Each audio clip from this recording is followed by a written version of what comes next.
والدينا ووالدينا ووالديكم وأمواتنا وأمواتكم وأموات المسلمين سبحان الله ورحمتك الوسع وبركاته المسلم سبحان الله شاهدين majalah salatu wassalamu alaihi ووالدينا وأمواتنا وجدينا وجداتنا ومشايخنا أن الله يغفر لهم ويرحمهم ويسكنهم الجنة وعلى نية أن الله يجعل نيتنا على نيتهم وأعمالنا على أعمالهم ومقاصدنا في مقاصدهم بحق رسول الله وبجاه رسول الله وإلى حضرة النبي الفاتحة. الحمد لله رب العالمين الرحمن الرحيم مالك يوم الدين إياك نعبد وإياك نستعين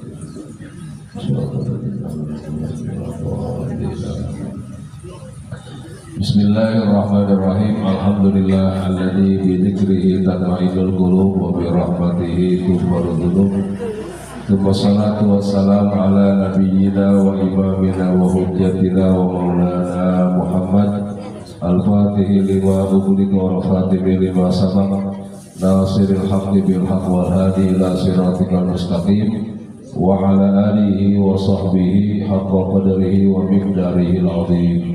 Allahumma akhrijna min zulumatil wahmi wa akrimna binuril fahmi waftah alaina bima'rifatil ilmi wa hasin akhlaqana bil hilmi wa sahil lana abwaaba fadlika wansur alaina min khazaini rahmatika ya arhamar rahimin. Subhanaka la ilma lana illa ma 'allamtana innaka antal alimul hakim. Rabbi shrah li sadri wa yassir li amri wahlul 'uqdatam min lisani yafqahu qawli amma ba'du. Bismillahirrahmanirrahim wa bihi wa ilaihi qala wa an Abi Hurairah radhiyallahu anhu qala sami'tu Rasulullah sallallahu alaihi wasallam yaqulu inna ummati ya'tuna yawmal qiyamati qurran muhajirin min atharil wudu. Faman istata'a minkum ayyutila qurratahu falyaf'al. Muttafaqun alaihi. Al-hadits wa qala Rasulullah sallallahu alaihi wasallam. Alhamdulillah, puji syukur kita haturkan kehadiran Allah atas limpahan nikmat yang telah diamanahkan kepada kita. Malam ini izin Allah kita dapat kembali melaksanakan kewajiban kita untuk selalu mengisi amanah kehidupan dengan berbagai macam aktivitas kebaikan. Kita berharap mudah-mudahan ibadah kita malam ini menjadi ibadah yang Allah terima, zikir dan berbagai macam bacaan-bacaan yang tadi kita baca. Semoga mengantarkan Allah berikan ketenangan kepada hati dan pikiran kita. Allah ampuni dosa-dosa kita, Allah kabulkan doa dan zikir kita. Khatam Quran yang sudah kita laksanakan semoga menjadi khataman yang bernilai 1 huruf 10 kebaikan, sehingga kita tidak bisa menghitung berapa juta pahala yang Allah berikan untuk orang yang telah mengatakan Al-Quran. Dan sekaligus itulah mudah-mudahan malam ini ilmu yang kita kaji menjadi ilmu yang bermanfaat, yang mengantarkan kita selamat dunia, selamat akhirat. Amin ya rabbal alamin. Yang sungguh kami muliakan Sahibul Bait Bapak Haji Nur Hasan sekeluarga, pimpinan Majelis Ta'lim Al-Inayah, para tokoh masyarakat, ibu-ibu, wajah-wajah surga yang semoga seluruhnya mendapatkan limpahan kemuliaan dari Allah Subhanahu wa taala. Amin ya rabbal alamin. Malam ini kita sedikit mengkaji tentang apa yang sudah kita kerjakan agar lebih sempurna. Ya. Fikih kita fikih berwudu sekarang. Kenapa usah wudu? Tadi agak gerimisan maka bahasa duanya. Wudu itu wajib pada 3 hal. Mazhab Imam Syafi'i. Selebihnya hukumnya sunnah. Pertama, mau sholat. Tidak sah seseorang sholat kalau tidak dengan berwudu. Ustaz, saya sholat asar, wudunya tadi wudu zuhur. Sudah batal belum? Belum. Tidak apa-apa. Boleh. Saya belum benar juga Pak Ustaz waktu maghrib. Boleh saya sholat maghrib, wudunya zuhur. Boleh. Isya Pak Ustaz, saya belum batal juga. Boleh. Ada orang yang wudu asar sampai sembahyang subuh.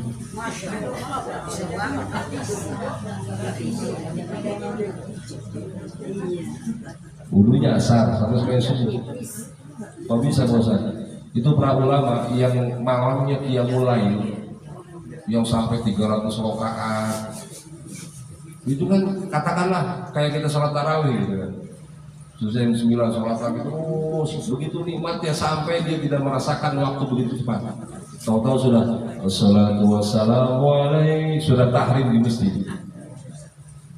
Sholat subuhnya pakai wudu asar. Kalau nggak batal nggak apa-apa. Tapi kalau sudah batal, jangankan wudu yang sholat yang tadi tuh, kita mau wudu setelah wudu sholat qobliyah terus batal, mau sholat isya wudu lagi nggak? Wudu lagi. Pak Ustaz, masih hangat wudunya kok wudu lagi? Kan batal. Batal. Nah, jadi pertama mau sholat hukumnya wajib dalam berwudu. Sehingga kita suka rancu tuh Bu, suka rancu buang angin itu dalam sholat membatalkan sholat nggak? Nah, itu nggak batal sholatnya. Tapi yang batal wudunya. Kalau wudunya batal, sholatnya batal.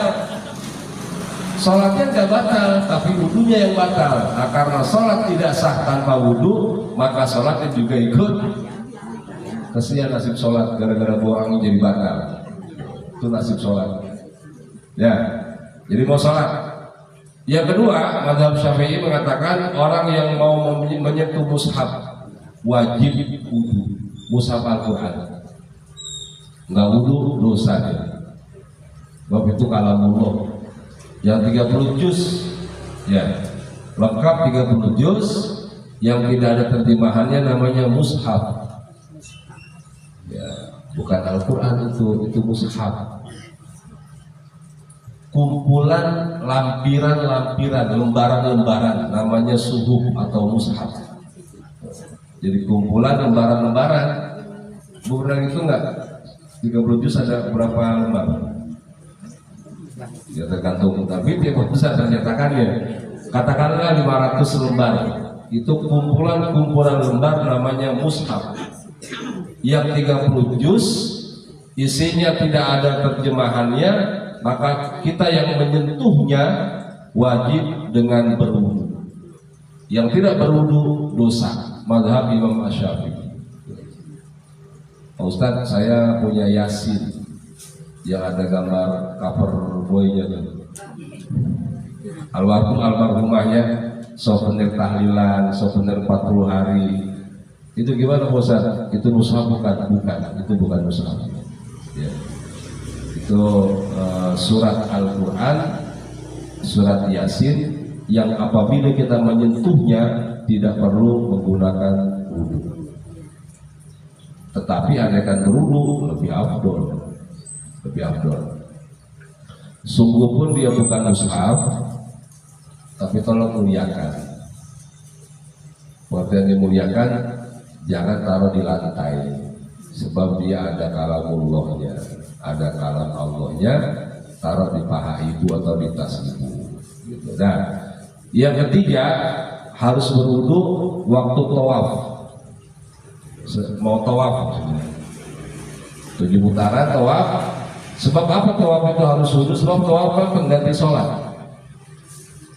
Orang yang masuk Masjidil Haram dia tidak ada anjuran tahiyatul masjid, tetapi tawaf 7 putaran sebagai penghormatan terhadap Ka'bahnya, terhadap masjidnya.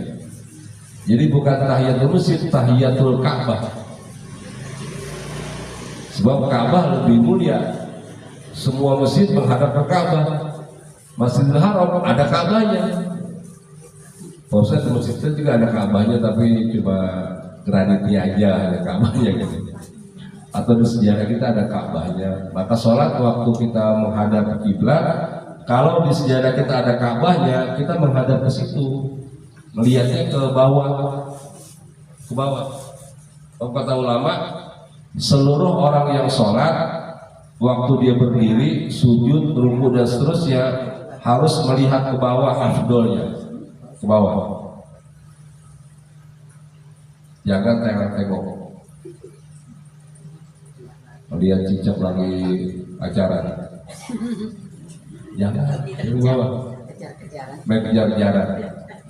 Tetapi kalau di Masjidil Haram, ibu sunnah sholatnya melihat Ka'bah. Melihat, jangan duduk. Ustaz, saya kalingan tembok, ya berarti kan nggak kelihatan kalau gitu. Kalau nggak kelihatan berarti nunduk. Kalingan tiang Pak Ustaz, nunduk berarti. Tapi kalau pas ibu di posisi di bawah di lantai Masjidil Haram yang kelihatan betul Ka'bahnya, maka harus afdolnya melihat Ka'bah.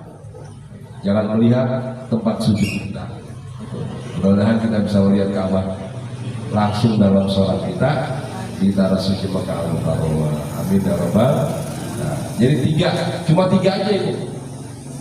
Salat, menyentuh mushaf, sama tawaf.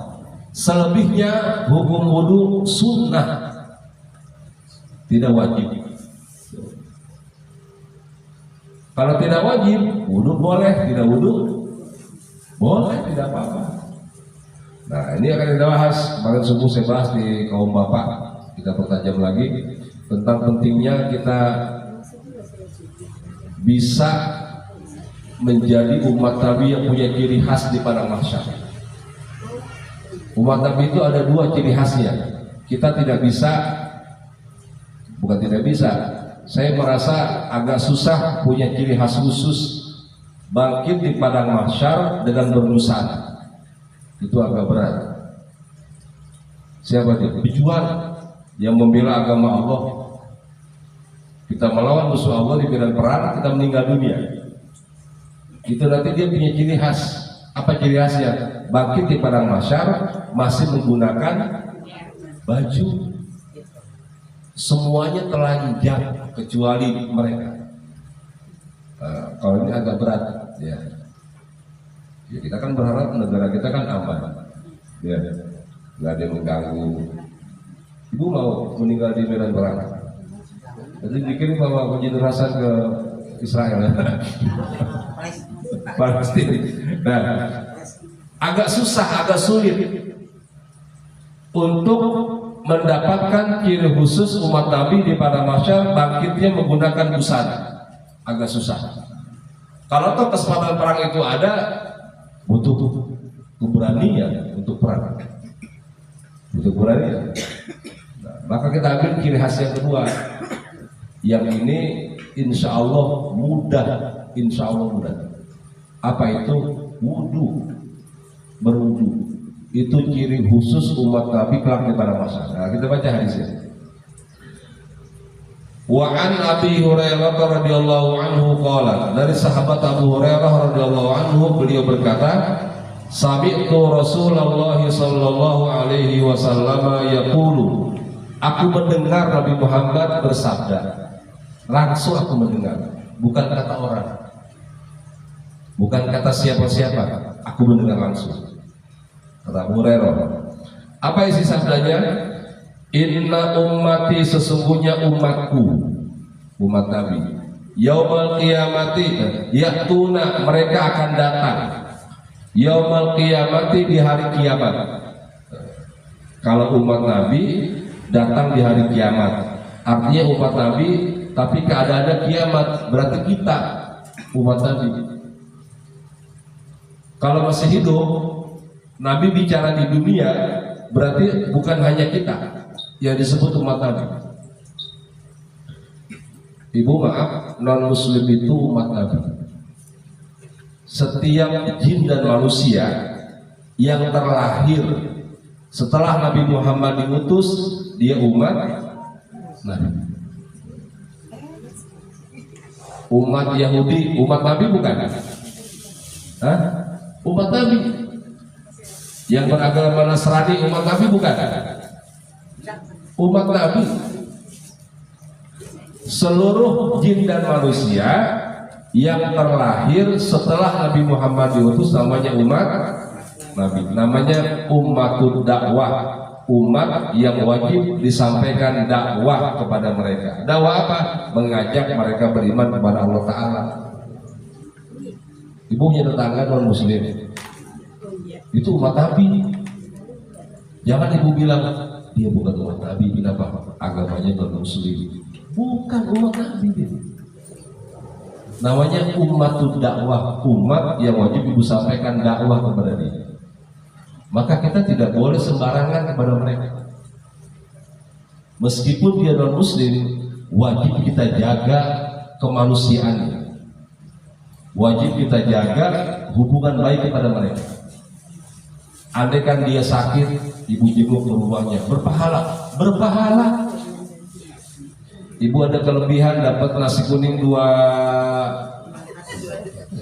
apa namanya?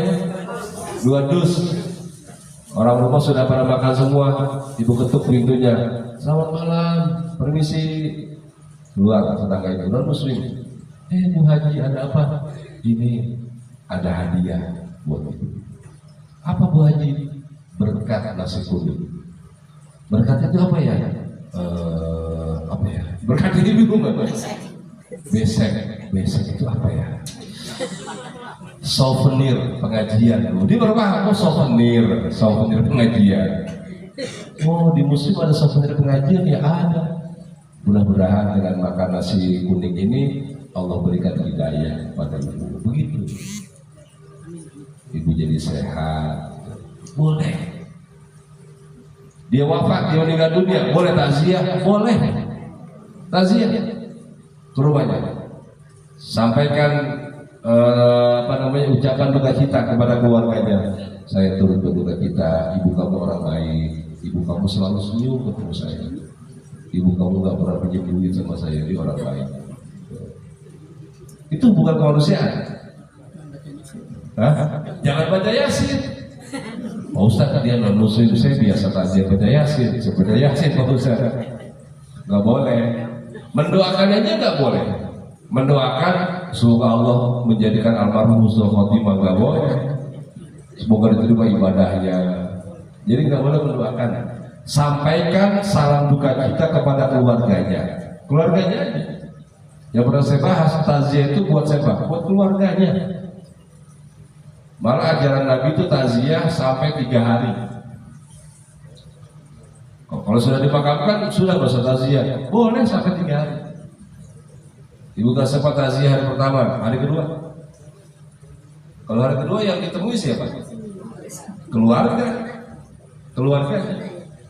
Jadi nggak sempat hari kedua, hari ketiga.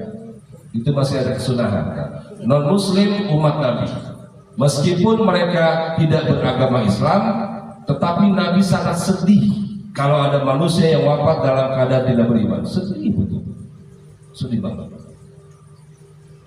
Sampai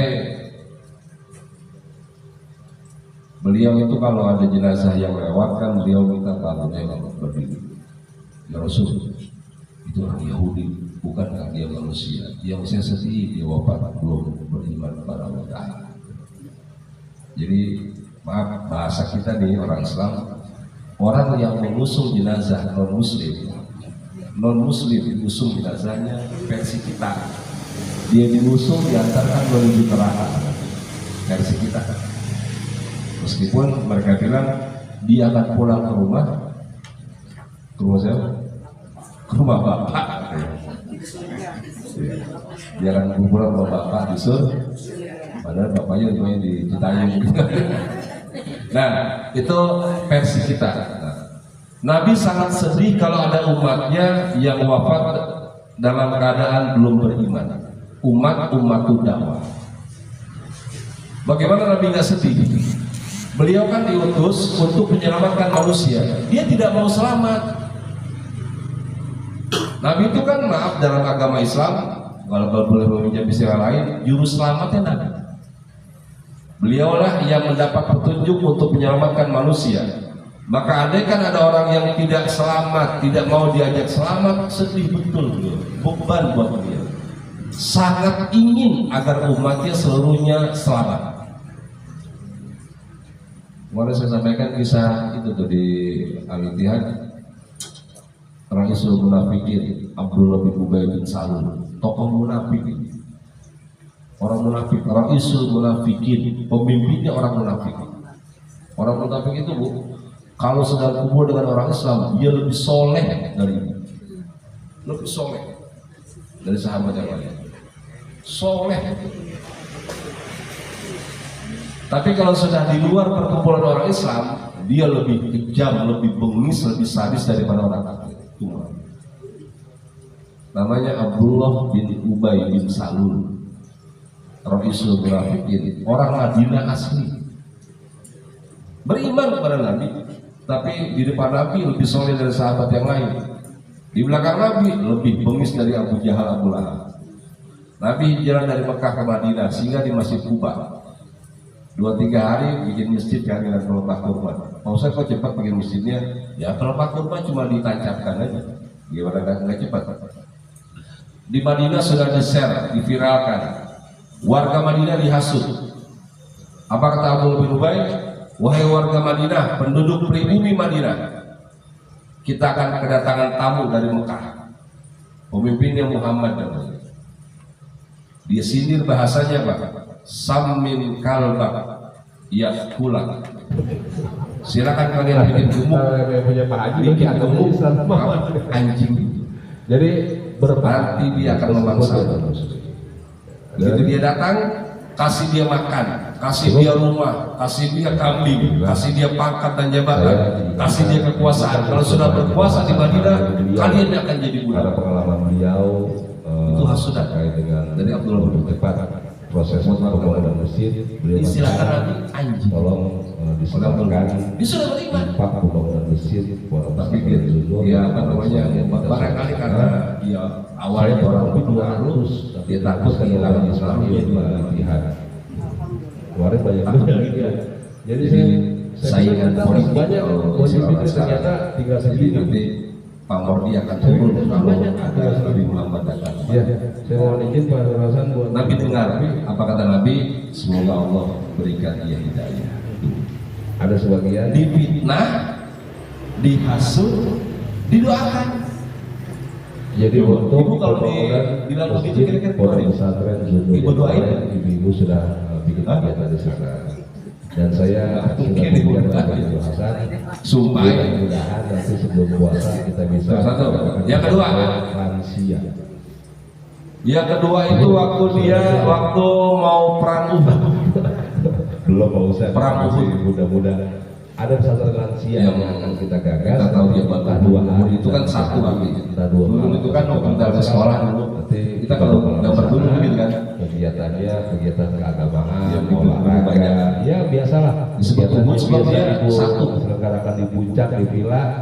Katanya gitu di villa kita bosan di villa. Dia gunung sudah terlalu sering sekali-kali. Kami sudah kasih saya kita dengan tubuh kita kepada maka kalian nanti akan bertemu dengan tubuh kita bisa mengadakan kegiatan pesantren lansia. Dia sering dijadikan istilah kewajiban, istilah pahala. Suami ngurus apa? Kami sangat siapa orang yang mengantarkan yang takziah, mensolatkan jenazah saudaranya, mengantarkan sampai ke tempat istirahat, ke makamnya, pahalanya seperti boleh. Itu aja. Kalau bapak itu dianjurkan tidak hanya takziah, tapi mensolatkan dan mengantarkan ya, sampai di makam. Itu ya dulu gitu ya. Ada yang mau minta saya untuk kilometer panjang kira-kira ini inisiatif Pak Jul Hasan. Kita bisa nggak kilo besar namanya udah saya. Nah, Gunung Uhud waktu perang Uhud 600 pasukan warga Madinah dihasut oleh Abdullah bin Ubay. Apa kata Abdullah bin Ubay? Wahai warga Madinah, kalian tidak usah perang.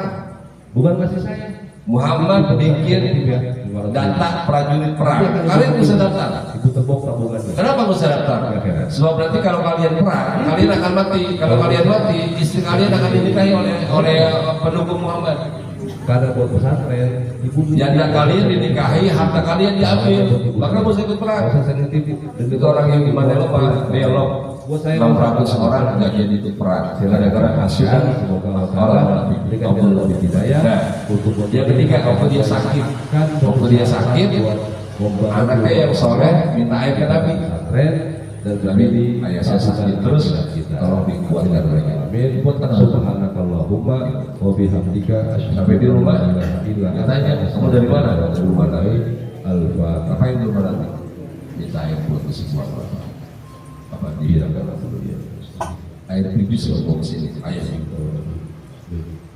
Robbana Air pipis pun bukan ayah minum daripada nah, waktu dia mau meninggal dunia, sudah mulai sadar. Sadar bagaimana? Dia sadar bahwa azab kubur sudah ada di hadapan mata dia. Sudah bayang. Siksa kubur sudah kebayang, kezaliman dia yang telah memfitnah Nabi, menghasut Nabi, menzalimi Nabi. Itu balasannya sudah kebayang. Sebab dia merasa bukan orang baik, orang yang munafikin.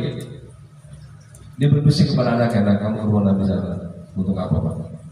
Bilang sama beliau, ayah berwasiat kalau ayah wafat, tolong ayah kita dikafani dengan gamis yang sedang beliau pakai. Anaknya laporan, ya Rasul, ayah saya wasiat. Wasiat apa? Kalau nanti beliau wafat, beliau mohon kepada Tuhan agar gamis yang sedang Tuhan pakai dijadikan kain kafan beliau. Sahabat yang mendengar marah. Apa kata sahabat? Jangan dikasih Tuhan. Ini orang munafik yang menyusahkan kita terus. Orang munafik yang sudah memfitnah kita sebagai umat Islam. Di depan kita lebih soleh dari kita, di belakang kita lebih sadis daripada orang kafir. Jangan Tuhan kasih. Apa jawaban Rasul? Umar, saya utusan Allah. Saya sedih kalau ada orang yang wafat suul khotimah. Saya sedih kalau ada orang yang wafat belum beriman. Saya tidak rela kalau umat saya, jangankan kulitnya, sehelai rambut kena api neraka sehingga rela. Jadi ibu nih umat Nabi, andaikan nanti rambut ibu selembar kena neraka, Nabi sedih. Rambutnya bukan kulitnya. Jadi kan kalau rambut kita kena api neraka, kesundut gitu, badan kita merasa panas ya? Hah? Bukan kulit kita, rambut kita selembar kena api neraka. Nabi terasa sedih.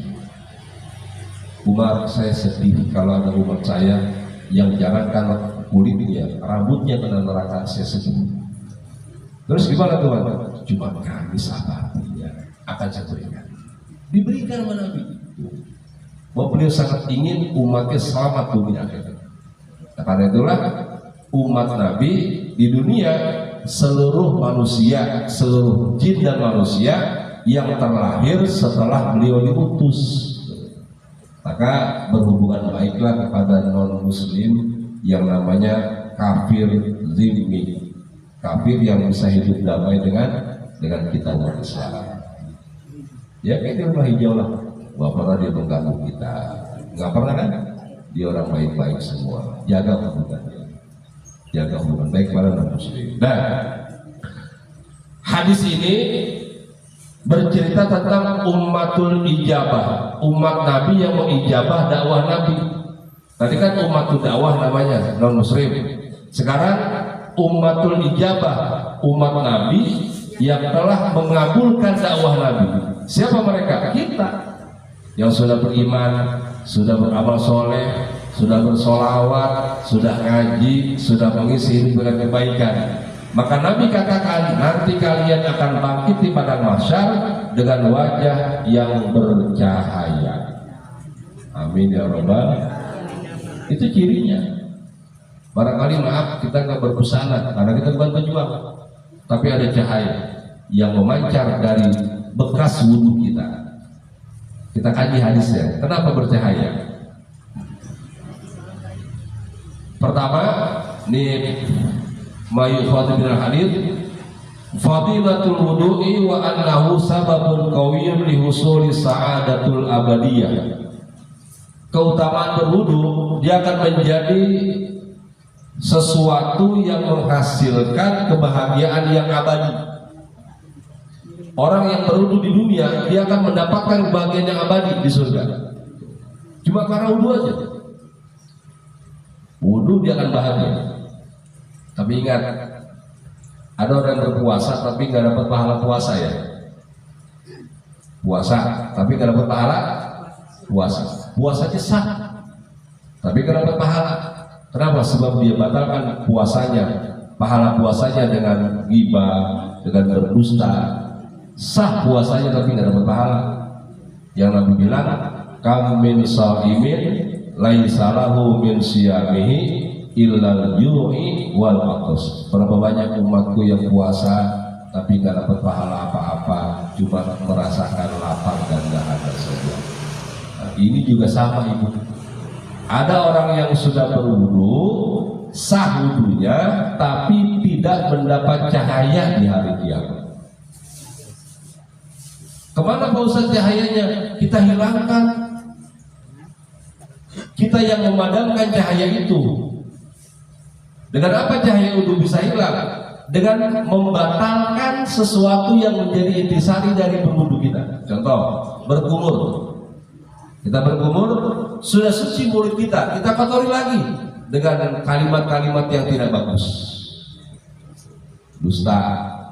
Mulut yang berdusta, mulutnya tidak akan bercahaya kepada masyarakat. Wudunya sah, tapi tidak akan mengeluarkan cahaya dari mulutnya. Tangannya sudah suci tangannya, sudah wudu. Mestinya dia bercahaya, tapi ibu padamkan cahayanya. Dengan apa? Mengambil hak orang lain. Hilang cahaya tangannya.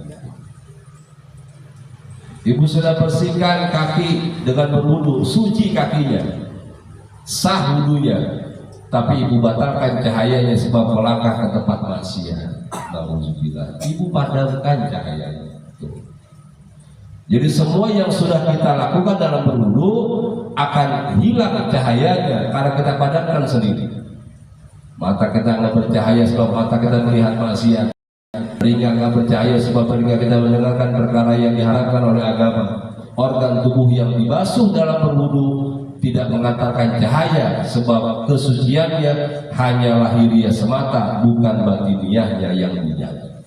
Maka target agama tidak hanya menjaga kesucian lahiriah. Saya nggak mau salaman yang bukan mahramnya, saya nggak mau batal wudu, itu bagus.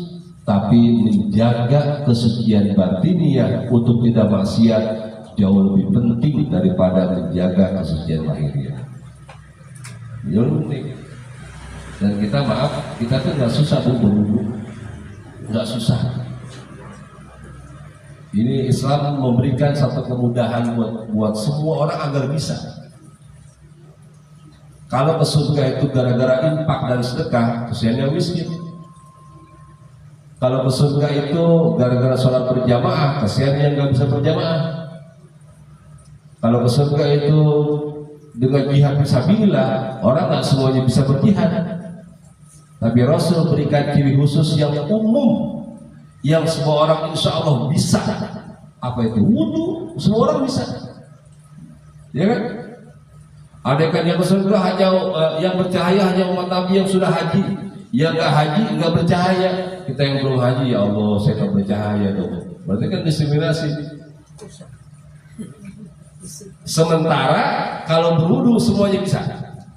Nah, karena itulah saya bercerita tentang Bilal bin Rabah. Ibu pernah lihat televisi kan? Di televisi ada bintang iklan sabun. Cantik gak orangnya? Cantik. Menarik gak? Menarik. Pasti kulitnya juga bersih. Menarik lah. Saya mau bilang mulus nggak enak sama Pak Ismail. Saya bilang bersih aja lah. Bersih kulitnya. Menarik. Andai kan bintang iklan sabun itu bintang iklannya maaf kulitnya hitam, hidungnya pesek, bibirnya, kira-kira laku nggak tuh sabun? Nggak laku lah. Orang bintang iklan kulitnya hitam, nggak akan laku. Bintang iklannya nggak menarik. Ibu tahu bintang iklan wudu dalam Islam siapa? Bilal bin Rabah, sahabat Nabi yang maaf fisiknya Ethiopia, negro, yang kulitnya hitam legam. Ibu pernah melihat pantat pancing nggak? Pernah lihat? Ada di dapur. Ada di dapur Pak Ustaz. Apalagi yang masak pakai kayu bakar. Itu pancinya, masya Allah. Bukan hanya panci, hidung kita juga. Ya, zaman dulu tahun 70 bawah ya. Bukan hanya pancinya Pak Ustaz, hidung kita juga hitam, dapur kita hitam. Itu Bilal bin Rabah hitam seperti itu. Tapi Nabi berkata kepada Bilal pulang Mi'raj, ya Bilal, ini sami'tu dufana alaika baina yadayya fil jannah. Bilal, aku mendengar suara senandung di surga. Apa yang telah kau lakukan? Kata Bilal, saya kalau habis wudhu sholat sunat.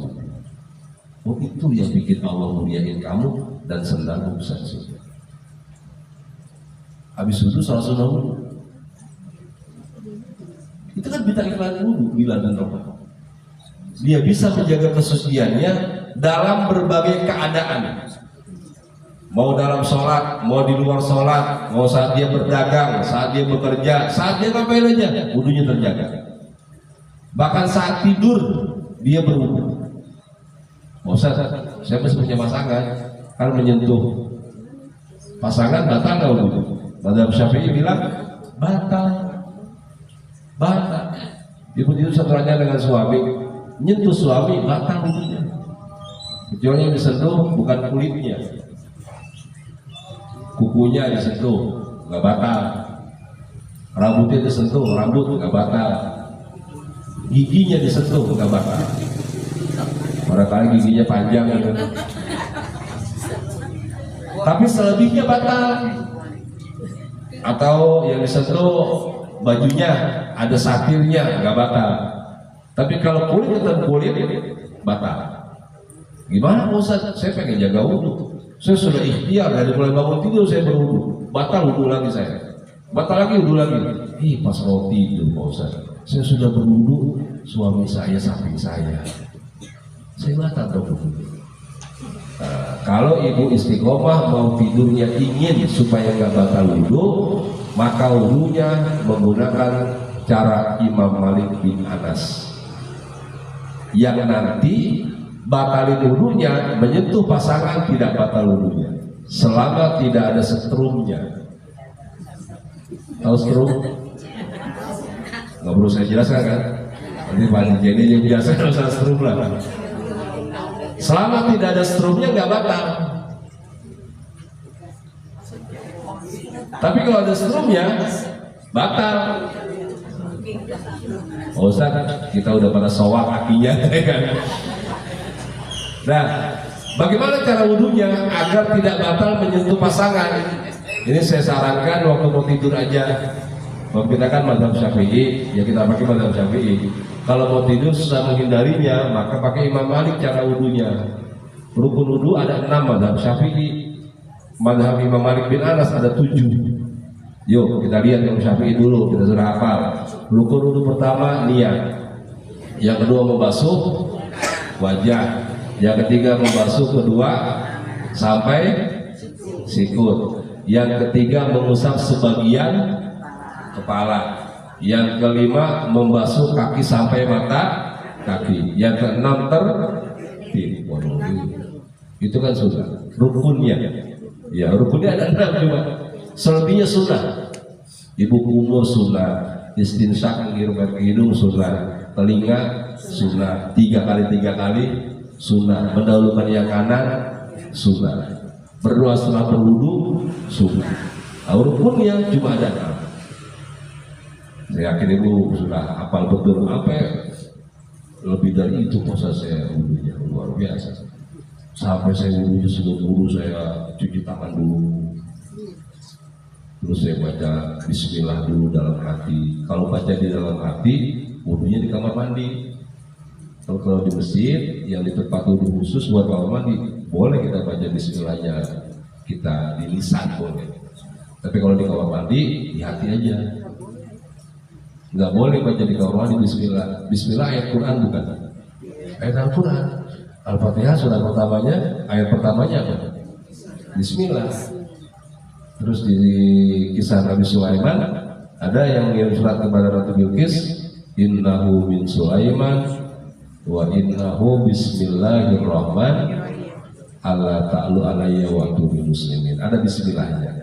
Kalau di kamar mandi, bismillahnya di dalam hati. Kalau di luar kamar mandi di tempat wudhu, boleh kita keraskan bismillahirrahmanirrahim. Nah, Imam Malik bagaimana cara wudhunya? Rukunnya ada 7. Ibu ingat-ingat. 7 rukunnya. Tadi 6, sekarang 7. Pertama niat. Yang kedua membasuh wajah. Yang ketiga membasuh tangan sampai sikut sama.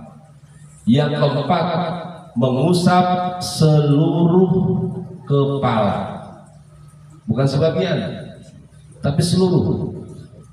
Air ibu ke belakangin di kepala sampai belakang, ke depannya lagi. Seluruh, bukan sebagian.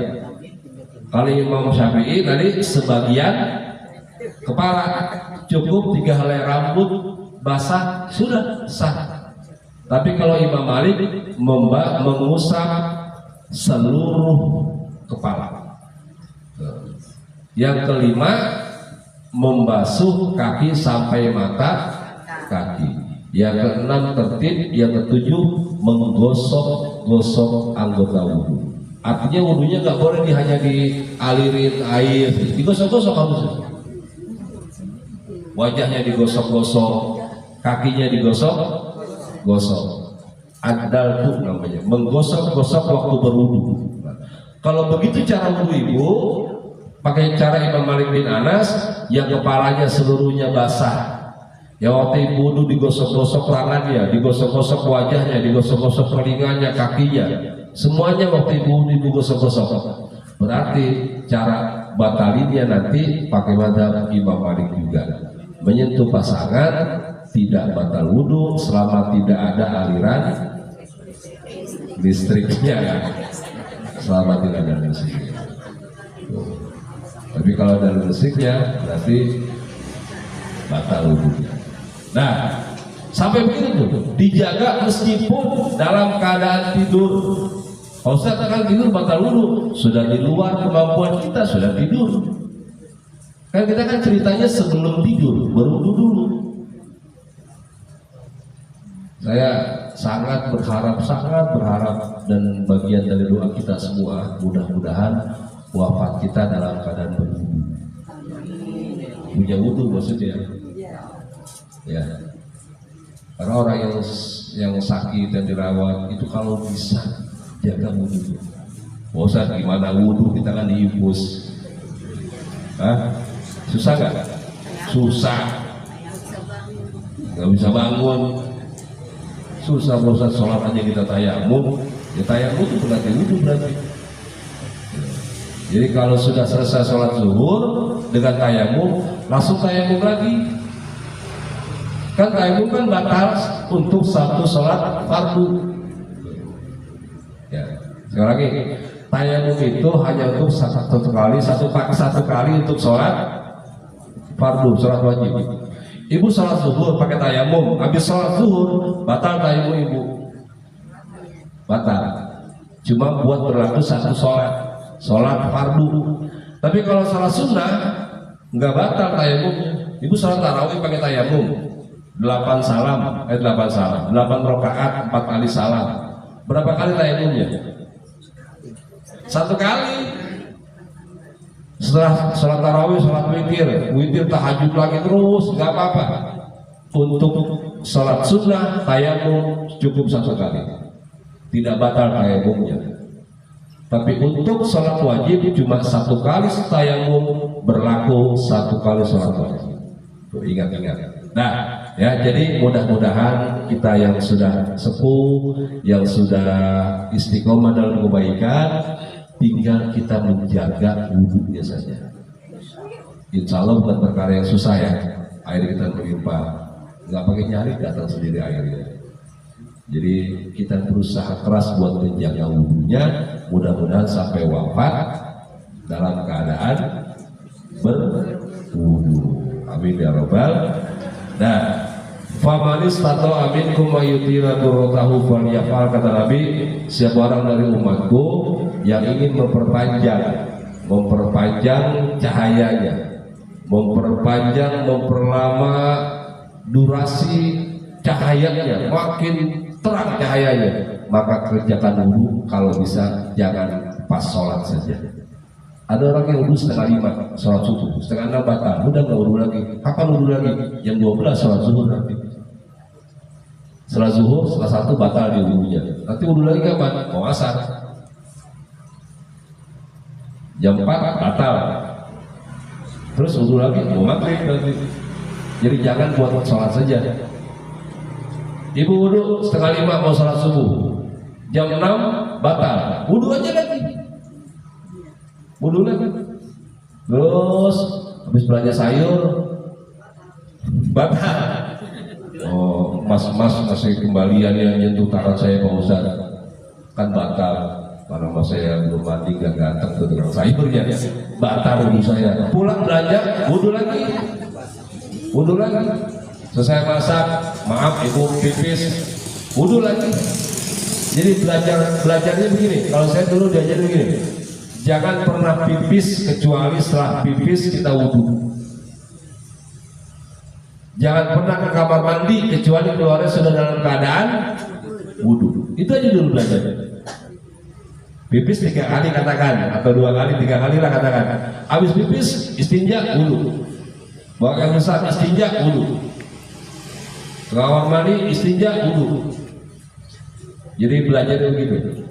Jadi tidak hanya waktu ingin sholat. Dan muttafaqun alaih, hadits riwayat Imam Bukhari Muslim tentang ciri umat Nabi. Ciri pertama, yang berjuang, para pahlawan, mereka bangkit dalam keadaan berbusana. Ciri kedua, ini yang insya Allah kita semuanya berpeluang dan bisa. Wajahnya bercahaya, organ tubuhnya bercahaya sebab wudhu yang kita istiqomahkan waktu kita hidup.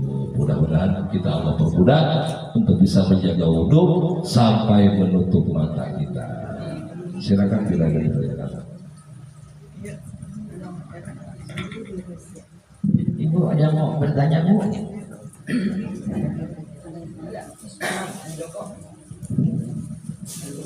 Yang mau bertanya, Bu? Yang mau bertanya, ayo.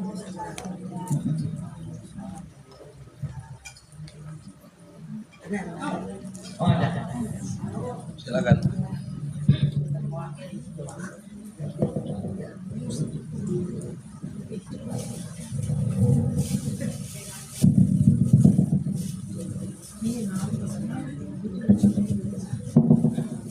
Assalamualaikum warahmatullahi wabarakatuh.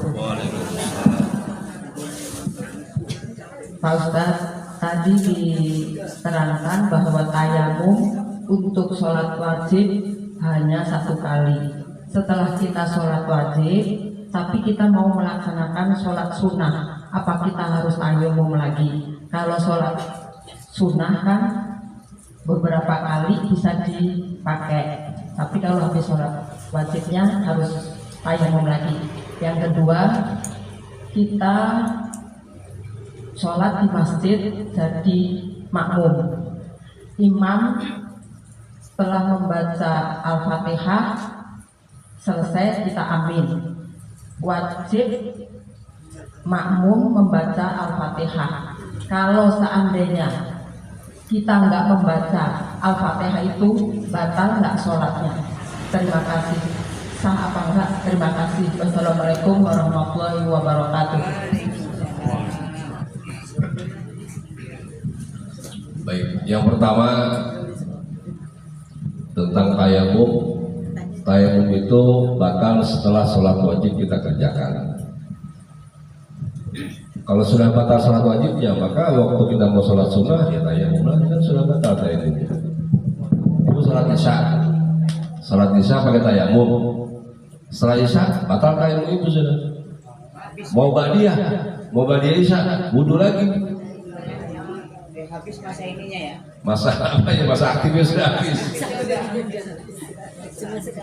Kecuali sholat qobliyah isya. Ibu tayamum qobliyah isya 2 rakaat. Terus sholat isya tayamum lagi enggak? Enggak. Kan enggak batal tayamumnya sebab sholat itu sholat sunnah qobliyah isya. Tapi kalau setelah sholat isya mau ba'diyah isya tayamum sudah batal, maka harus wudhu lagi. Gitu. Yang kedua, Nabi katakan la salata liman lam yaqra bi Fatihatil kitab. tidak sempurna. Mazhab Syafi'i bilang tidak sempurna bagi makmum yang tidak baca Fatihah dalam sholat. Bagi makmum tidak sempurna. Tapi mazhab lain bilang tidak sah sholatnya yang tidak baca Fatihah. Bagi makmum, nah, kita sebagai makmum setelah kita waladhdallin amin, bacalah Al-Fatihah. Al-Fatihah kan semuanya apa kan? Insya Allah. Meskipun imam sudah mau ruku, kita cuma Allahu Akbar, Bismillahirrahmanirrahim, Allahu Akbar, cuma kebagian Bismillah aja. Sebab kita datang ke masjid, imam sudah baca ayat terakhir. Wa amma bi ni'mati rabbika fahadits, ayat terakhir wa duha, kita bertakbir Allahu Akbar, Bismillahirrahmanirrahim. Langsung imam sudah ruku, kita ruku. Jangan menyelesaikan Al-Fatihahnya. Sebab jadi makmum itu harus ikut gerakan imam. Nggak boleh kita baca ihdinas siratal mustaqim. Imam sudah i'tidal. Iya karena dua iya. Imam sudah sujud. Imam sujud kita baru waladhdallin. Itu kalau imam boleh nengok, imam bakal bilang, "Bu, mau ikut nggak? Ayo." Masih Fatihah aja. Kita sudah sampai di Padarincang, ibu masih di Lubah Hijau aja gitu kan ya. Jadi kalau ibu jadi makmum, bacalah Fatihah sesempatnya. Artinya sesempatnya, kalau cuma sempat 2 ayat ya sudah 2 ayat tinggalkan langsung ruku. Tapi kalau ibu ikut dari awal, waladhdallin amin, baca Fatihah sampai 7 ayat. Jadi tidak sempurna sholatnya makmum apabila dia tidak membaca surat Al-Fatihah. Tapi kalau sholat sendiri wajib baca Fatihah, dia rukun. Kalau jadi makmum sudah diwakilkan oleh imam, maka kita waladhdallin amin. Jadi kalau buat makmum kesempurnaan, tapi kalau buat imam rukun, wajib membaca Fatihah. Begitu. Tapi kalau isya yang 2 rakaatnya kan makmum baca Fatihah juga kan? Rakaat pertama imam baca Fatihah, rakaat kedua imam baca Fatihah, rakaat ketiga makmum baca Fatihah semuanya. Rakaat keempat baca Fatihah juga. Maka baca Fatihahnya di rakaat yang ketiga dan keempat rukun buat makmum. Karena imamnya bacanya sir dan pelan. Udah, silakan. Ada lagi? Lagi ada mana? Siapa?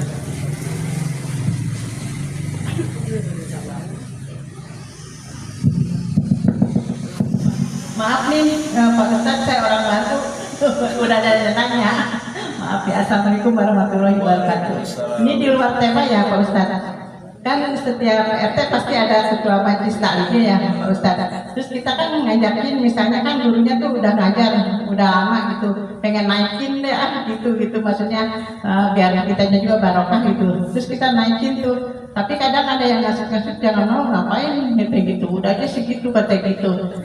Terus kayak gini juga, misalnya saya ngajakin ngaji seseorang gitu, warga yang anggota di luar itu, terus dia ngasut-ngasut, jangan di situ mah pengajiannya bla bla bla.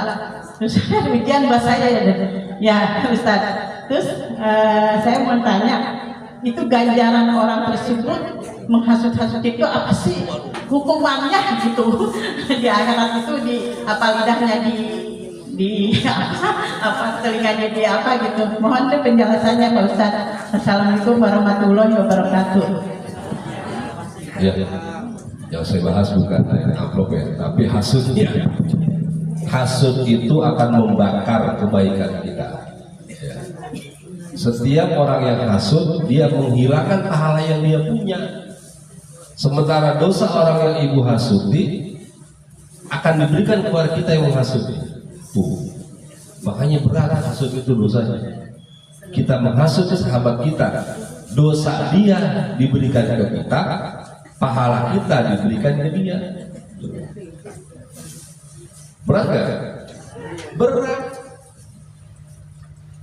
Kita nggak terasa bahwa menghasut itu menghilangkan pahala kita. Kayaknya asik tuh menghasut.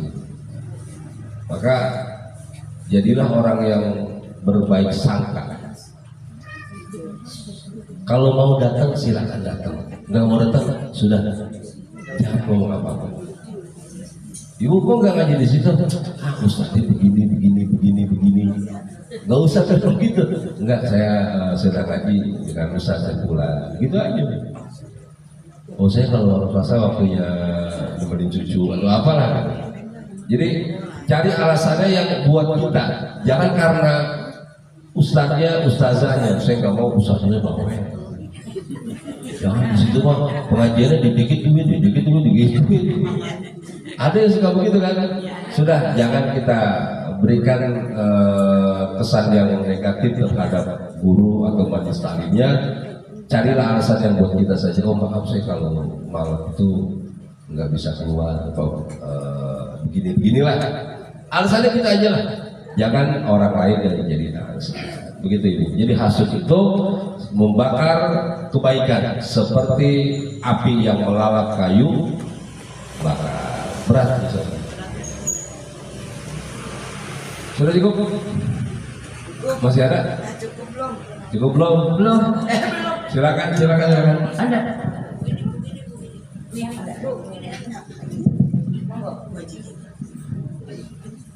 Assalamualaikum warahmatullahi wabarakatuh. Bagaimana Pak Ustaz tentang sholat dalam perjalanan dan sholat di dalam kendaraan? Kalau kita sholat di perjalanan dan kendaraan pada waktu maghrib, sholat di dalam kendaraan, tapi ternyata kita sampai tujuan di rumah udah masuk isya, itu sholat maghrib itu diulang lagi atau enggak gitu. Dan yang kedua, sholat tentang mau bepergian jauh, sholat sunnah safar. Kita mau berangkat 5:30, itu setelah sholat subuh boleh nggak sholat sunnah safar? Ya, terima kasih. Wassalamualaikum warahmatullahi wabarakatuh. Ibu sholatnya di mobil atau di pesawat atau di? Pada waktu maghrib, di kendaraan. Sholatnya di kendaraan. Naik apa? Naik kendaraan umum gitu, misalnya naik kendaraan. Naik bis. Habis. Oh iya. Sampai rumah, sampai tujuan enggak. Iya, betul. Terus sholatnya maghrib itu diulang atau enggak? Sholat itu menghadapnya kemana? Ke kiblat atau ke arah mobil? Pasti ke tempat tujuan lah Pak Ustaz. Saya mau ke Pekalongan, nggak mungkin saya menghadap ke kiblat. Ya, ibu mau ke Pekalongan, sholat itu menghadap kemana? Ke Pekalongan atau ke kiblat? Ke Pekalongan menghadapnya. Nah maka kalau sholat wajib di kendaraan itu namanya sholat lihurmatil waktu, menghormati waktu. Saya menghormati waktu aja. Sebab kita kan nggak punya kuasa buat bilang Pak Supir, kalau dulu Pak Supir saya mau sholat zuhur dulu. Kata Pak Supir, siapa ibu katanya. Ya, kita kalau kita nggak bawa kendaraan, kita kan berarti kan dalam